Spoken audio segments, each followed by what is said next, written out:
Hello guys, कैसे हैं आप सभी। Today I am going to teach you what is a chemical bond. So दोस्तों, इस दुनिया में हर कोई स्टेबल होना चाहता है। So similar is the case with the atoms. I will tell you how. So will study the formation of a chemical bond. जो atoms हैं वो क्यों एक दूसरे से कंबाइन करते हैं, वो क्यों बॉन्डिंग करते हैं, वो क्यों बॉन्ड्स बनाते हैं। So let us take the example of sodium atom. So sodium atom, you know the configuration is 281. Is it stable? क्या वो stable है? क्या इसके पास inert gas electronic configuration है? So the answer is obviously no, because it has one extra electron. So see what happens. ये sodium कैसे stable हो सकता है? So what it is going to do, it is going to lose one electron.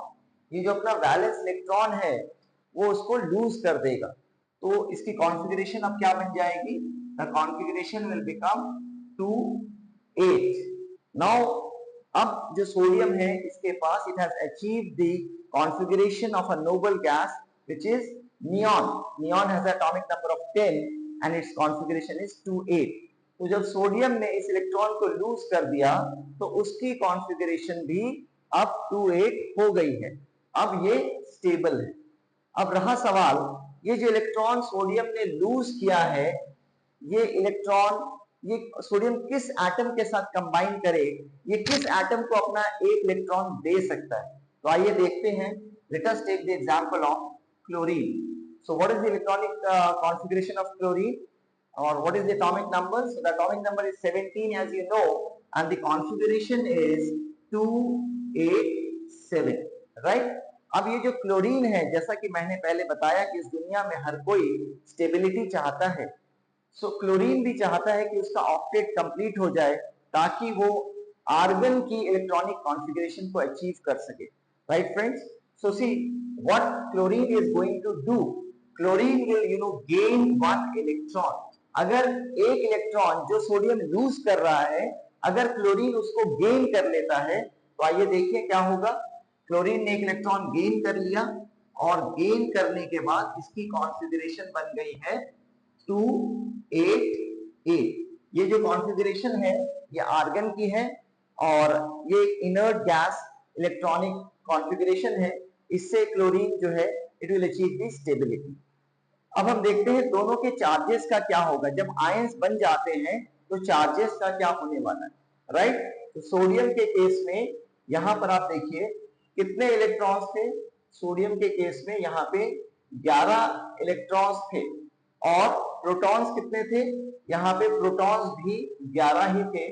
सो जो net charge था electron का -11 है और प्रोटॉन का +11 है। सो जो नेट चार्ज है किसका? सोडियम एटम का जो नेट चार्ज है, the net charge is 0, right? Now let us take the case of sodium ion, right? Sodium ion का केस लेते हैं। तो सोडियम आयन में आप मुझे बताइए कि कितने इलेक्ट्रॉन्स हैं। सोडियम आयन ने एक इलेक्ट्रॉन को लूज कर दिया है, तो पहले उसके पास 11 इलेक्ट्रॉन्स थे। अब कितने बच जाएंगे एक लूज करने के बाद? 11 में से एक को माइनस करिए, सो बच्चे 10 electron. So can I write -10? Yes. Can I write it? Very good. Now, what about the number of protons? Will it decrease, increase, or will it remain the same? Yes, you are right. It will remain the same. ये same रहेगा। क्यों? क्योंकि जो protons हैं वो तो nucleus के अंदर है। They do not participate in the chemical reaction. It is the valence electrons which participate in the chemical reaction. Right? So what should I write? Protons बच्चे मैं क्या लिखूंगा यहाँ पे? मैं +11 ही लिखूंगा। So -10 इलेक्ट्रॉन्स, एक कम इलेक्ट्रॉन हो गया था, so the charges is -10. And what about the protons? 11 protons, so +11. So +11 -10 is how much? This is +1, right? So this sodium ion, it will acquire a charge of +1. So sodium ion is Na+, right? +1.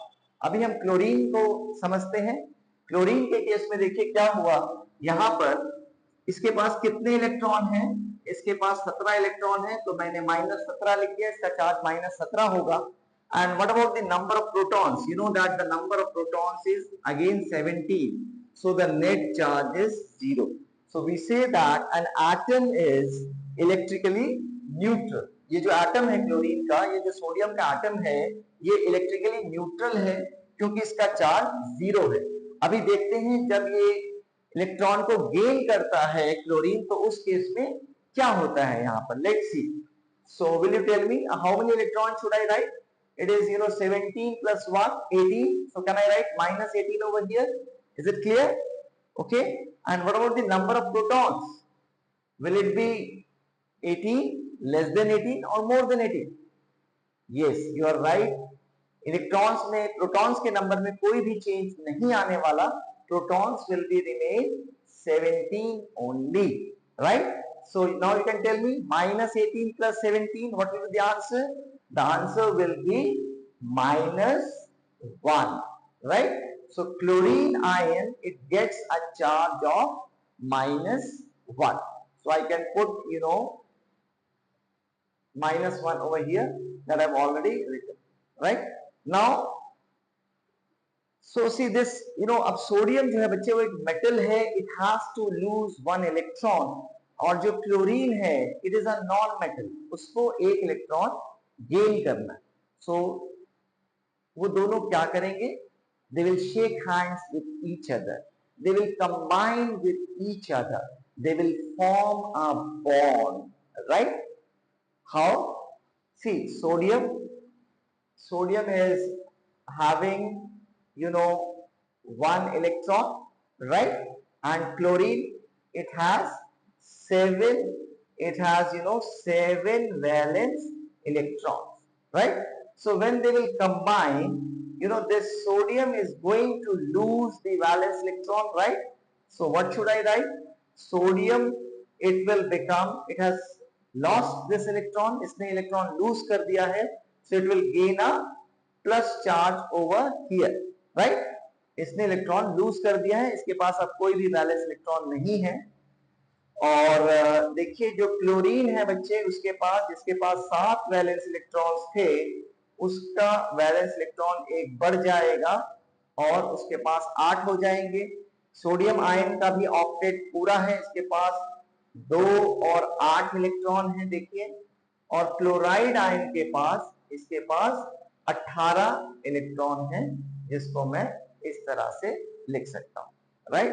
So this is the बच्चे electron dot structure of sodium chloride.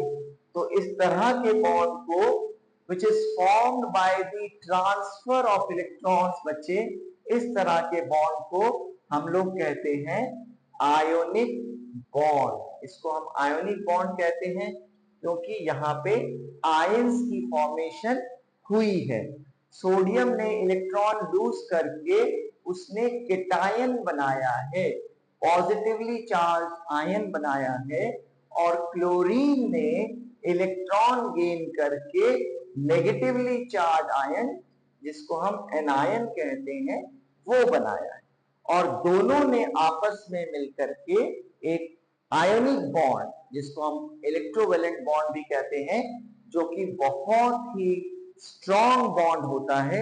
There is a strong electrostatic force of attraction between the sodium ion and the chloride ion, right? So this is an ionic bond बच्चे formed in case of sodium chloride. So I hope you have understood the bond formation in case of sodium chloride. तो ये bond कैसे बना है? It is formed by the transfer of electrons. Are you getting?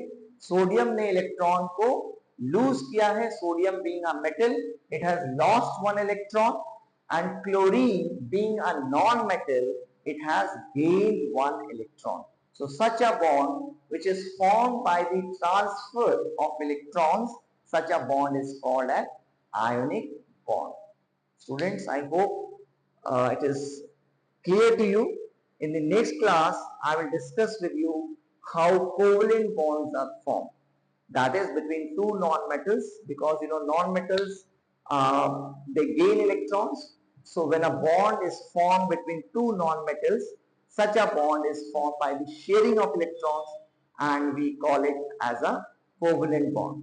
So meet you in the next class. We'll discuss the covalent bonding in the next class. Right. Thank you.